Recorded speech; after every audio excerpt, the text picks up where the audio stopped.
अस्सलाम वालेकुम। तो सबसे पहले हमने बात कर ली थी कि मल्टीपल स्क्लेरोसिस जो है वो माइलिन डिसीज़ होती है, ऑटो इम्यून होती है। इसके अलावा जो है वो हमने इसके कॉजेज़, रिस्क फैक्टर्स और इसकी रियोलॉजिकल फैक्टर्स हम अब तक पढ़ चुके हैं। ये हमारी जो है वो सेकंड पार्ट है मल्टीपल स्क्लेरोसिस का। इसके अंदर हमने सबसे पहले जो है वो इसकी पैथोफिजियोलॉजी या फिर इसको पैथोजेनेसिस भी कहते हैं, तो वो हमें पढ़नी है। तो सबसे पहले बात कर लेते हैं क्या होता है कि हमारे जो इटियोलॉजिकल फैक्टर्स हैं उनकी वजह से, इटियोलॉजिकल फैक्टर्स क्या थे, जो HLA DRB1 या फिर इंटरल्यूकिन 2 और इंटरल्यूकिन 7 रिसेप्टर था, उसके अंदर कोई म्यूटेशन, कोई एब्रेशंस आ जाती है, तो जिसकी वजह से क्या होता है कि हमारे जो इम्यून सेल्स हैं वो एक्टिवेट हो जाते हैं। ठीक है, इसके अलावा जो है विटामिन डी डेफिशिएंसी भी थी। इसके अलावा एक और फैक्टर था दैट इज़ वायरल इन्फेक्शन। तो उसके अंदर जो है वो हमारी चेंजेस आना स्टार्ट हो जाएंगे। हमारी जो इम्यून सेल्स हैं, टी सेल्स और बी सेल्स, कौन कौन क्या फंक्शन प्रोवाइड करते हैं टी सेल्स और बी सेल, ये हमारे पास जो है वो टी लिम्फोसाइट्स और बी लिम्फोसाइट्स WBCs की टाइप्स होती हैं, जो कि हमारे पास थाइमस के अंदर मैच्योर हो रहे होते हैं। ठीक है, इसके अंदर जो है वो हमारे पास क्या होता है कि हमारी जो इन्फेक्टेड सेल्स होते हैं उनकी फंक्शनिंग को उनके अंदर जो है वो चेंजेस के लिए हमारे पास ये एक्टिवेट हो रहे हैं। क्या होता है कि जो हमारे इम्यून रिस्पॉन्स के सेल्स होते हैं, टी सेल्स और बी सेल्स, ये हमारी बॉडी में कोई भी चेंजेस, जैसे कि कोई भी फॉरेन पार्टिकल आके हमें हार्म करता है, तो फिर ये क्या हो जाते हैं, एक्टिवेट हो जाते हैं। या फिर हमारी जो खुद की इम्यूनिटी के अंदर खुद के सेल्स के अंदर कोई भी चेंजेस आने स्टार्ट होते हैं, तो ये उनको जो है वो रिकॉग्नाइज कर लेते हैं। इसके बाद जो है वो ये एक्टिवेट हो जाएंगे। फिर क्या होगा कि हमारे पास जो है वो इन्फ्लेमेटरी साइटोकाइनेज क्या है, साइटोकाइनेज हमारे पास डिफरेंट प्रोटीन होते हैं। ठीक है, जब भी हमारी बॉडी के अंदर जो है वो कोई फॉरेन पार्टिकल या किसी भी ऑटोइम्यून की वजह से जो है वो टिश्यूज़ के अंदर या सेल्स के अंदर कोई भी डिस्टर्बेंस हो जाती है, जिसकी वजह से जो है वो हमारे नॉर्मल सेल्स की फंक्शनिंग में कोई हर्डन्स आती है, कोई भी प्रॉब्लम होती है, तो हमारे पास जो है वो इन्फ्लेमेटरी सेल्स जो है वो हमें एक्टिवेट हो जाते हैं, उनकी प्रोडक्शन होना स्टार्ट हो जाती है।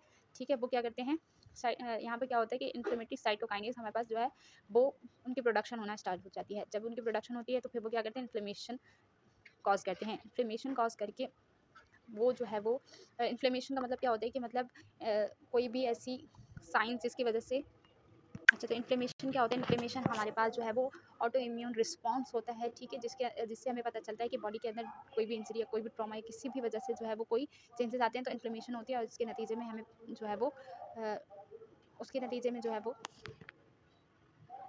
टिश्यू डैमेज हो जाता है। ठीक है, देन हमारे पास जो है वो टी सेल्स और बी सेल्स एक्टिवेट हो गए, जिसकी वजह से क्या होगा, अब हमारे पास सबसे पहले इटियोलॉजिकल फैक्टर्स ने क्या किया, हमारे पास टी सेल्स और बी सेल्स को एक्टिवेट किया। एक्टिवेट करने के बाद इसने इन्फ्लेमेटरी साइटोकाइनेज की प्रोडक्शन की। उसके बाद हमारे पास इन्फ्लेमेशन हुई। इन्फ्लेमेशन का कॉज क्या था, activation of T cells and B cells. ठीक है, इसकी वजह से अब हमारे पास क्या होगा, जो ओलिगोडेंड्रोसाइट्स हैं, जो ब्रेन सेल्स हैं, उसकी डिस्ट्रक्शन हो जाएगी। जैसे ही ओलिगोडेंड्रोसाइट की डिस्ट्रक्शन होगी, तो हमारे पास जो माइलिन शीट है उसकी डीमाइलिनेशन हो जाएगी, यानी कि हमारे पास जो माइलिन शीट है उसकी जो माइलिन है वो डैमेज होना स्टार्ट हो जाएगी। ठीक है, उसके बाद हमारे पास क्या होगा कि प्लाक्स फॉर्म होंगे। प्लाक क्या होता है, प्लाक हमारे पास localized accumulation of cells, protein और अदर सब्सटेंस इन और विद इन द टिश्यूज। ठीक है, इससे हमें जो है वो इसे आप क्लॉट भी कह सकते हैं। ये क्या होता है, ये क्या होगा कि डिफरेंट जगह पर ये लॉज होना स्टार्ट हो जाएगा। ठीक है, ब्रेन के डिफरेंट पार्ट्स के अंदर ये लॉज होना स्टार्ट हो जाएगा, और फिर एक भी हो सकता है, मल्टीपल भी हो सकते हैं। ठीक है, depending on the origin and other substance.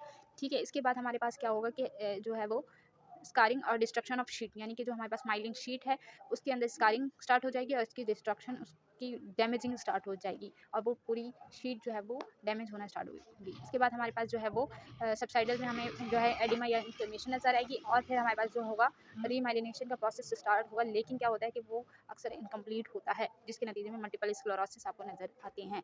तो फिजियोलॉजिकल पैथोफिजियोलॉजी में यही था, सबसे पहले कोई भी इटियोलॉजिकल फैक्टर होगा वो जो है वो टी सेल्स और बी सेल्स को एक्टिवेट करेगा। एक्टिवेट करने के बाद इन्फ्लेमेटरी साइटोकाइनेज एक्टिवेट होंगे, उनकी प्रोडक्शन होगी, इन्फ्लेमेशन होगी। देन जो है वो हमारे पास डीमाइलिनेशन की डिस्ट्रक्शन ऑफ ओलिगोडेंड्रोसाइट्स होगा, प्लाक्स बनेंगे। वो प्लाक जो है वो बनने के बाद जो है वो शीट को डिस्ट्रॉय कर देंगे, क्योंकि वहाँ पे सर्कुलेशन जो है वो ठीक तरीके से नहीं पहुंच पाएगी डिफरेंट ऑर्गन, तो वहाँ पे क्या होगा, एक्यूमुलेशन ऑफ फ्लूइड हो जाएगी, जिसके नतीजे में आपको क्या नजर आएगा, एडिमा नजर आएगा, या फिर आपको इन्फ्लेमेशन नजर आएगी।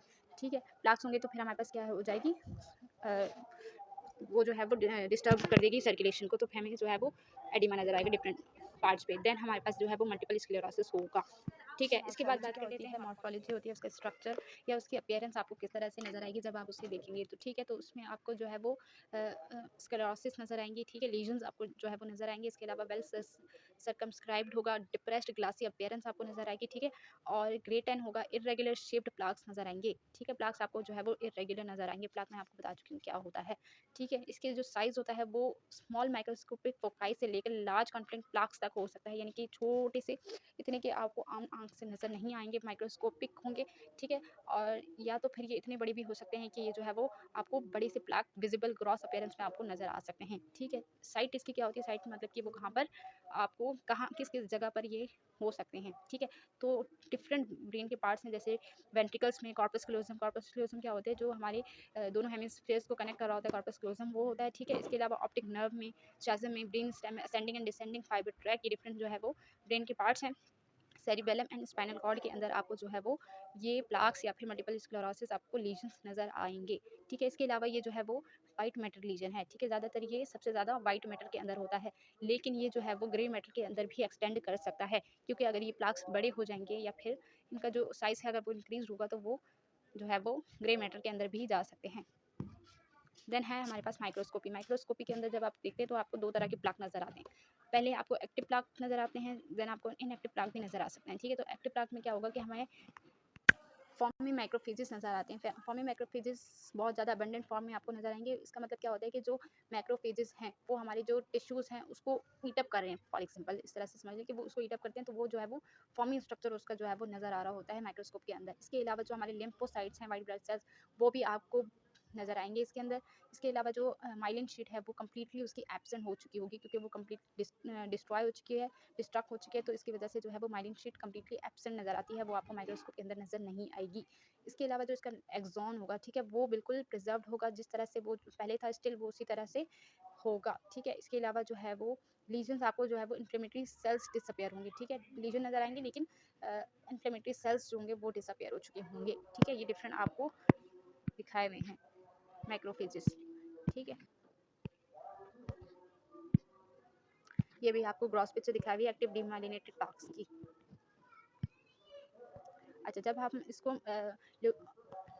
लॉक्सल फास्ट ब्लू स्टेनिंग के अंदर इसको जब हम टेस्ट करते हैं तो हमारे पास ब्लू कलर के स्टेन्स आपको नजर आएंगे माइलिन के, ठीक है। देन हमारे पास है इनएक्टिव प्लाक। इनएक्टिव प्लाक के अंदर आपको माइक्रोफेजेस जो हैं वो रिच इन्फिल्ट्रेट नज़र नहीं आएंगे, मतलब इन एक्टिव फॉर्म में आपको जो है वो उसकी जो है वो कम्प्लीटली फॉर्मी स्ट्रक्चर था, ठीक है। इसके अंदर आपको जो है वो रिच फिल्ट्रेट नहीं होंगे, उनके अंदर जो है वो इतना ज़्यादा वो फॉर्मी नहीं होंगे, ठीक है। इसके अलावा माइलिन शीट जो है वो इसमें लिटिल और नो माइलिन हो सकती है, मतलब कि थोड़ी सी माइलिन क्या हो सकता है कि आपको नज़र आए डिस्ट्रक्ट हुई हुई या फिर डैमेज हुई हुई, या फिर आपको बिल्कुल भी माइलिन नज़र नहीं आएगी। इसके अलावा जो ग्लायल्स रिएक्टिव ग्लायोसिस हैं वो क्या होते हैं, हमारे पास एस्ट्रोसाइट्स होते हैं, ठीक है, जो कि क्या करते हैं ग्लायल स्कार्स बना रहे होते हैं। ग्लायल स्कार्स क्या करते हैं, ये हमारे पास जो है वो नर्व रीजनरेशन का फंक्शन प्रोवाइड कर रहे होते हैं, ठीक है। तो एक्सॉन्स जो होंगे वो ग्लाइटिक प्लाक्स के अंदर आपको यूजुअली नजर आएंगे और डिमिनिश्ड हो चुके होंगे, ठीक है।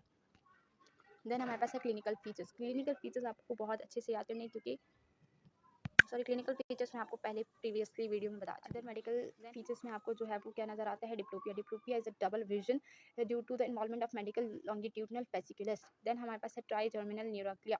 ट्राई जर्मिनल न्यूरोक्लिया के अंदर क्या होता है, सडन सीवियर स्टबिंग पेन आपको जो है वो फील हो रहा है इन द फेस, ठीक है। इसके अलावा जो है वो जब आप इसको टच करते हैं या फिर आप कोई मूवमेंट करते हैं तो ये क्या हो जाता है, ट्रिगर हो जाता है, बढ़ जाता है, ठीक है। हीट इंटॉलरेंस पेशेंट के अंदर जो है वो कोई वो एक्सरसाइज करते हैं या फिर कोई हॉट शावर लेते हैं तो उनके अंदर जो है वो हीट इंटॉलरेंस प्रोड्यूस होना स्टार्ट हो जाती है, ठीक है। इसके अलावा जो है सब्जेक्ट कॉग्निटिव डिफिकल्टीज, तो जो सब्जेक्ट होगा, जो पर्सन आपके सामने है, उसके अंदर क्या हो सकती है, सेल्फ रिपोर्टेड प्रॉब्लम्स, जैसे कि उसकी मेमोरी में उसको कुछ याद नहीं रहता, ठीक है। इसके अलावा उसकी जो स्पीच की जो प्रोसेसिंग स्पीड है, या तो वो फास्ट हो सकती है या फिर बहुत स्लो हो सकती है। इसके अलावा जो अटेंशन है वो पेशेंट आपकी तरफ ओरिएंटेड हो रहा है या नहीं हो रहा, ये सारी जो कॉग्निटिव डिफिकल्टीज़ हैं ये मतलब कि पेशेंट प्रेजेंट कर रहा होता है, रिपोर्ट कर रहा होता है, ठीक है। डिप्रेशन जो है वो पेशेंट को हो रहा होता है। इसके अलावा डायमेंशिया क्या होती है, प्रोग्रेसिव कॉग्निटिव डिक्लाइन होता है, जिसके अंदर जो है वो आपकी मेमोरी लॉस हो रही होती है, ठीक है। जब आप इसके इन्वेस्टिगेशन करवाते हैं तो आप डिफरेंट टेस्ट करवाते हैं। पहला टेस्ट जो है वो इसका जो है वो एमआरआई लिखा हुआ है। एमआरआई क्या होता है? मेडिकल रेजोनेंस इमेजेस, ठीक है। इसके अंदर आपको क्या नज़र आएंगे? लीजन्स नज़र आएंगे, डिफरेंट ब्रेन के पार्ट से आपको जो है वो लीजन्स नज़र आएंगे मल्टीपल स्क्लेरोसिस की। अगर आप एमआरआई करवाते हैं तो उसके अंदर आपको लीजन्स नज़र आते हैं। सेकंड है हमारे पास सीएसएफ एग्जामिनेशन। तो सीएसएफ एग्जामिनेशन जो होती है उसके अंदर आपको बहुत सी चीज़ें नज़र आती हैं, ठीक है। सबसे पहले जो हमारे पास प्रोटीन लेवल होता है, ठीक है, प्रोटीन लेवल आपको एलिवेटेड नज़र आएगा, माइल्डली एलिवेटेड होगा, ठीक है। इसके अलावा जो हमारे पास लिम्फोसाइट्स हैं वो भी जो है वो मॉडरेट आपको नज़र आ रहे होंगे उसके अंदर। और आईजीजी लेवल जो सीएसएफ के अंदर होंगे, आईजीजी लेवल जो है वो भी इंक्रीज होंगे, आईजीजी इंडेक्स भी एलिवेटेड होगा। और उलिको क्लोनल आईजीजी बैंड्स भी जो है वो आपको जो है वो नज़र आएंगे इसके अंदर। इसके अलावा आपको जो है वो माइलिन बेसिक प्रोटीन्स जो होती हैं वो भी एलिवेटेड नज़र आएंगी, ठीक है। तो आपको पता चल जाएगा कि जो मल्टीपल स्क्लेरोसिस का पेशेंट होगा उसके एमआरआई में लीजन आएंगे। सीएसएफ एग्जामिनेशन आप करेंगे तो लीगो क्लोनल बैंड्स नज़र आएंगे, एलिवेटेड आईजीजी इंडेक्स नज़र आएगा, एंड माइलिन बेसिक प्रोटीन्स जो है वो भी आपको एलिवेटेड नज़र आएंगे। यहाँ पर आपको ओलिगो क्लोनल बैंड्स दिखाए गए हैं, ठीक है। तो ये आपको यहाँ पर जो है वो डिफरेंट आईजीजी लेवल भी इंक्रीज नज़र आ रहे हैं, ठीक है। ट्रीटमेंट इसका जो है वो क्या होता है? ट्रीटमेंट ये जो है वो इम्यूनोसप्रेसिव और इम्यूनोमोड्यूलेटरी एजेंट है, ठीक है, जिसकी वजह से क्या है, ये स्लोली जो डिजीज़ है वो प्रोग्रेसिव होती जाती है, लेकिन इसका कोई क्योर नहीं होता, क्योरेटिव नहीं है।